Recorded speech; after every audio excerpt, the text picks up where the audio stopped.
안녕하십니까?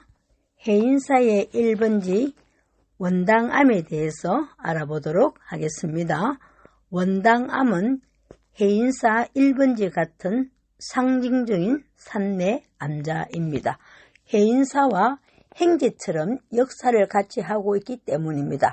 법당 앞에 보물 제518호로 지정받아 보호받고 있는 석탑과 석등에도 암자의 나이테가 새겨져 있습니다. 신라 애장왕은 공주의 난치병이 낫자 부처의 가호로 여기고 해인사에 창건을 발언한 순응대사를 몸소 크게 도와주었다고 합니다. 왕은 서라벌을 떠나 가야산에 임시로 작은 집을 지어 절 공사를 독려하고 정사를 보기까지 하였는데 이것이 바로 오늘의 원당암이라는 것입니다. 암자가 다시 활기를 찾게 된 것은 해암스님이 머무른 이후부터였다고 합니다. 해암스님은 해인사의 정신적 지주라고 할 수 있는 해인총림 방장스님으로 93년에서 96년까지 지내시고 1999년 4월에 조계종 제10대 종정스님으로 추대되었습니다. 또한 원당암에서는 스님들과 똑같이 일반인들도 여름과 겨울에 한철씩 안거에 들어가 수행을 하는 국내 제1의 제가불자 참선도량으로 변모되었습니다.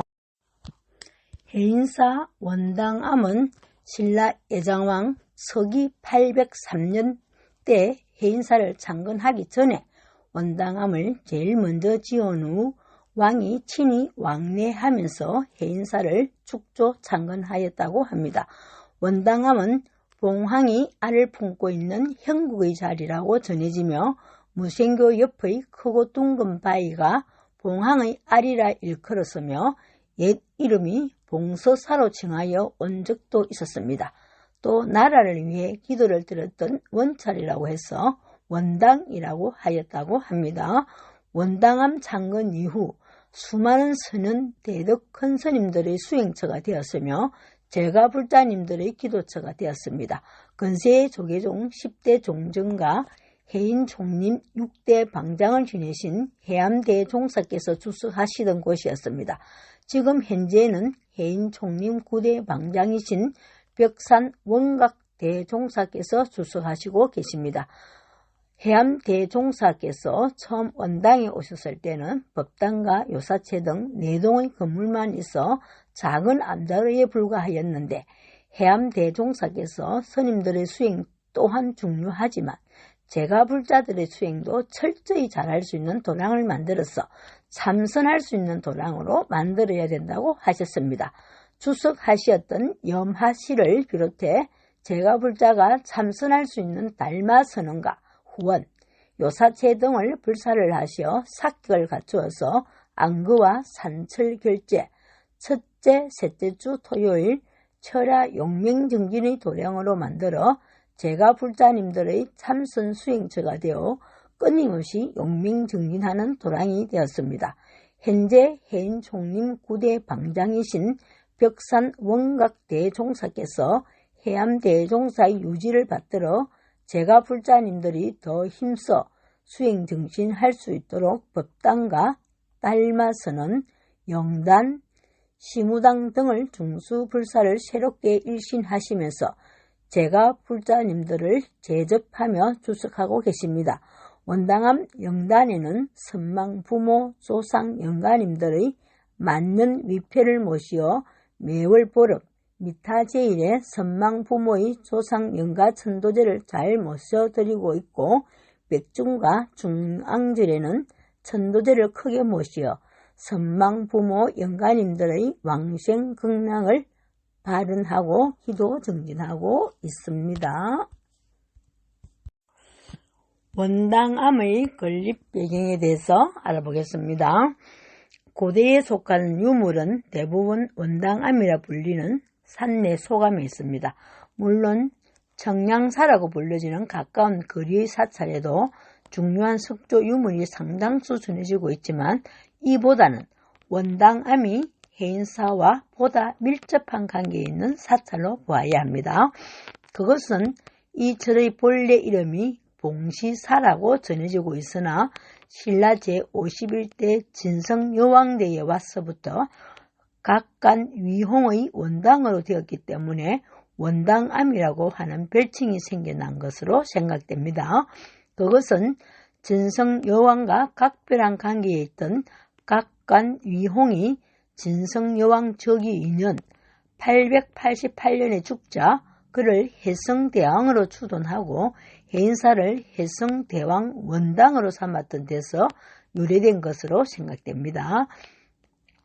또한 진성여왕은 즉위 11년이 되는 897년 6월에 왕위마저 호공왕에게 물려주고 북궁 해인사에 머물다가 12월에 세상을 떠나자 이웃한 황산에 장사 지냈습니다.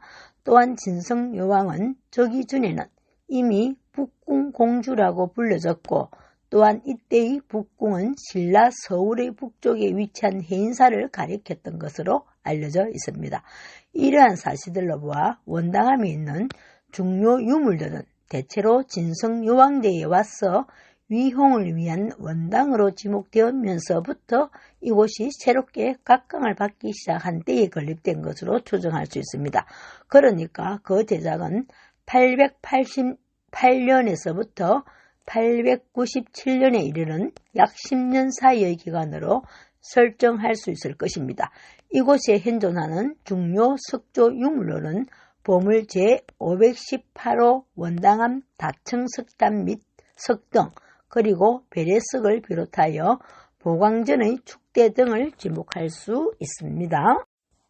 이들은 모두 보광전 전방에 나란히 배치되었는데 먼저 석탑은 특이한 청석탑입니다. 이 같은 청석탑은 국내에서 흔치 않은 이른바 전파남 계통의 석재를 이용한 공예적 소탑이 주종을 이루고 있습니다. 이 탑 역시 현재의 총 높이는 240cm에 지나지 않습니다. 석탑의 구조는 지대석을 포함하여 3단의 하강석 기단 위에 대리석 탑신부를 마련하였고 탑신의 네 모서리에는 독립된 석줄을 배치하여 상부 옥계석을 받치고 있습니다. 초청 탑신부는 공간을 형성하여 내부에 사리자금이 있었던 것으로 판단됩니다. 초청 탑신 상부에는 각 층에 옥계석을 받쳤고 탑신석이 본래부터 없었는지 알 수 없으나 석탑의 체감률이 거의 없어 옥계석을 폭에 넣은 듯합니다. 곧 연화문 갑석 위에 모두 10매의 옥계석을 차례로 쌓아두었고 최상부에는 약간 불완전한 노반이 놓여져 있습니다. 그리고 석등 역시 특이한 형태였다고 짐작됩니다. 곧 전파남을 이용한 희귀한 자료로서 견고한 화강석 간주를 이용하여 시각적으로 단조롭게 처리되었습니다. 불을 켜는 하사성은 결실되어 알 수 없으나 이 석등의 본래의 모습은 우아한 기품을 지녔던 것으로 판단됩니다. 그것은 간석을 받치고 있는 육각 전파남의 하대석 역시 6면에 6엽의 복면을 아름답게 조각하였고 시원하게 솟은 육각의 간석 위에는 연화문을 지닌 상대 받침석과 옥계석이 놓였기 때문입니다. 비록 석등의 화사석이 없어져 현재는 전체 높이 180cm에 불과하지만 본래의 모습은 다른 곳에서 그 유래를 찾기 어려운 귀중한 자료로 판단됩니다.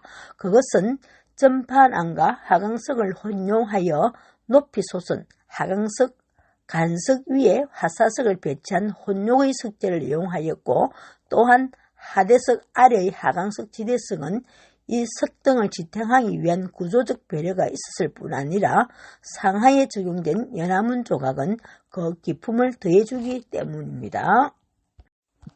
다음으로 청석탑 좌측에 있는 베레석은 보광전을 향하여 길이로 놓였습니다. 그것은 이 돌 위에서 예배하는 상징적으로 되어 있기 때문에 법당을 향하여 길이로 놓여 있다고 생각됩니다. 건립 초기부터 이렇게 길이로 놓였는지는 알 수 없습니다.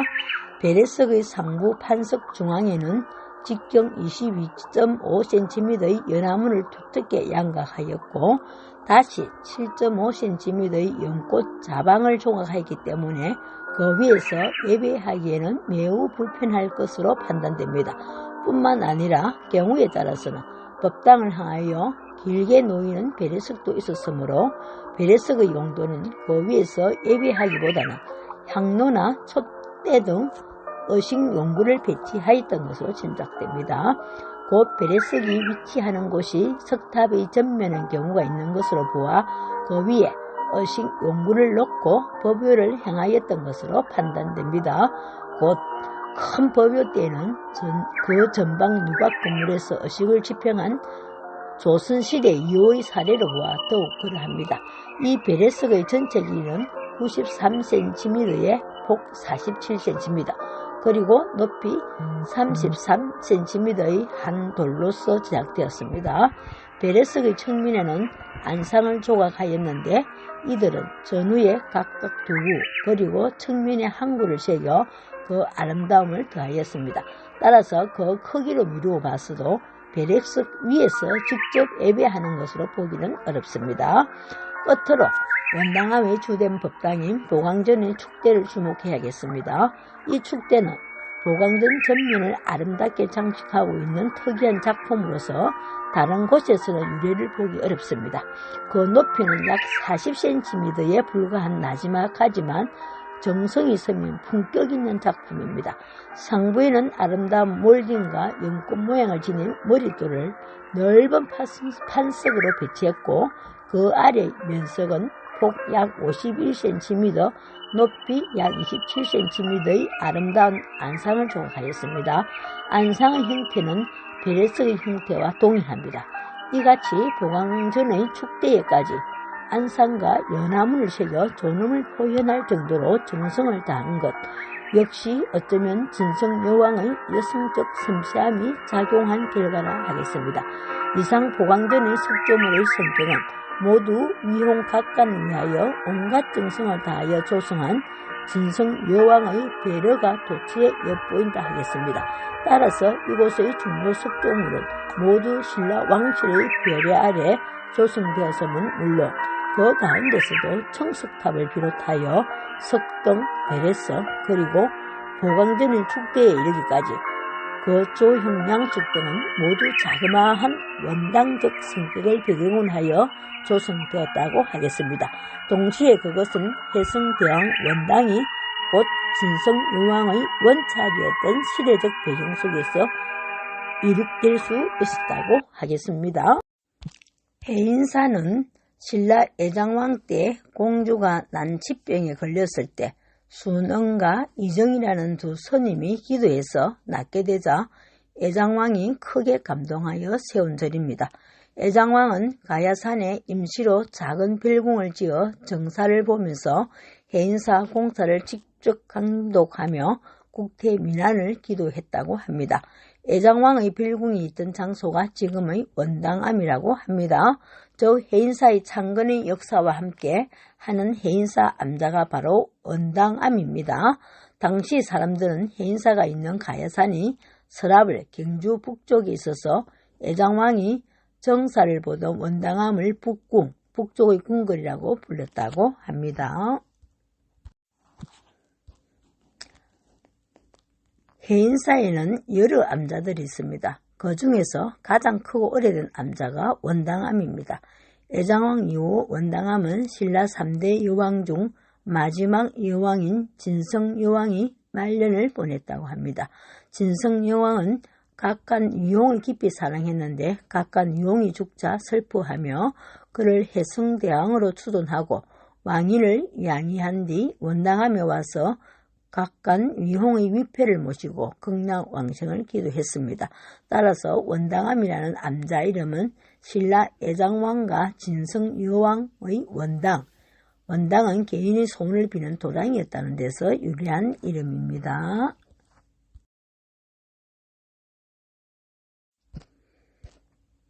원당암은 가야산 제1봉인 상왕봉이 보이는 마치 봉황이 알을 품은 명당터에 자리 잡고 있습니다.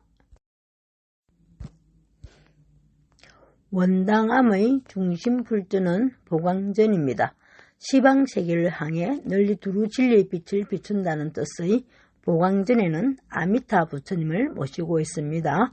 원당암 보광전은 정토도랑답게 예불을 마치고 나무 아미탑을 정건을 올립니다. 원당암 아미타 삼존불은 우리나라에 나무 아미탑을 정건을 하는 도량은 많지 않습니다. 원당암이 뿌리 깊은 정토신앙의 향기를 느낄 수 있습니다. 원당암은 1887년 원당 정톡사라 칭하며 중창불사와 함께 연불만일해를 결사하여 나무 아미탑을 연불기도를 대중들이 함께 올린 유서 깊은 정토도랑입니다. 해인사 원당암 목조 아미타 열애 3종상 및 복장 유물은 보물 제2072호로 2020년 8월 27일에 지정되었습니다. 원당암 목조 아미타 열애 3존상은 해인사 경내 북속 암자인 원당암의 보광전에 봉안된 3존 불상으로 이곳에서 발견된 8건 23점의 복장 유물 역시 지정 대상에 포함됩니다.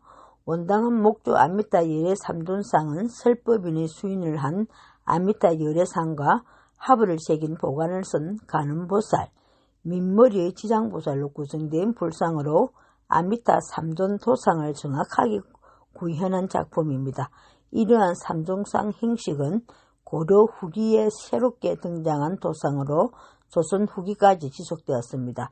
다만 고려 또는 조선시대 작품으로 3존상을 주불전에 봉안한 사례는 강진무의사 극락전, 아미타 열애 3존 자상과 금산 신안사 소조 아미타 열애 3존상 등 남아있는 사례가 극히 드물어 희소성이 큽니다.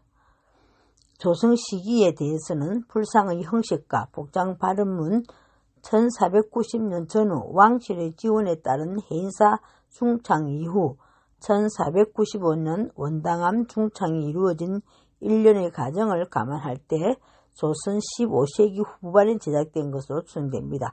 아울러 복장 유물을 통해 해인사 법보전과 대적광전, 목조, 비로자나불 자상, 조성을 후원한 왕실 인물들이 관여했을 가능성이 높다는 점이 확인되고 있습니다. 원당암 소장 고승진영은 해인사에 출석했던 선사 11분을 영정으로 조성하여 주법당인 보광전에 봉안한 작품들입니다. 진영들은 18세기에서 19세기까지 제작된 작품으로 파악되며 그중 치운당 진영의 경우 1853년이라는 기년명과 함께 우희라는 하성의 하풍을 살펴볼 수 있는 귀중한 작품이기도 합니다. 따라서 조선 후기 및 해인사에서 제작된 경상도 고성진영의 양식적 특징을 파악할 수 있는 귀중한 자료입니다. 제552-1호 영허당 진영, 제552-2호 하월당 진영, 제552-3호 치운당 진영, 제552-4호 용봉당 진영, 제552-5호는 치멀당 진영, 제552-6호는 능운당 진영, 제552-7호는 성파당 진영, 제552-8호는 서파당 진영, 제552-9호는 애봉당 진영, 제552-10호는 연월당 위패형 진영, 제552-11호는 영곡당 위패형 진영입니다. 보광전 앞에는 독특한 석탑이 있습니다. 보물로 지정된 석탑인데 기단부와 몸통을 벼루를 만드는 데 사용되는 전판암이라는 검은 돌로 조성하였습니다. 검은 전판암으로 된 흔치 않은 아담한 석탑을 볼 수 있는 흔치 않은 도랑이 원당암입니다.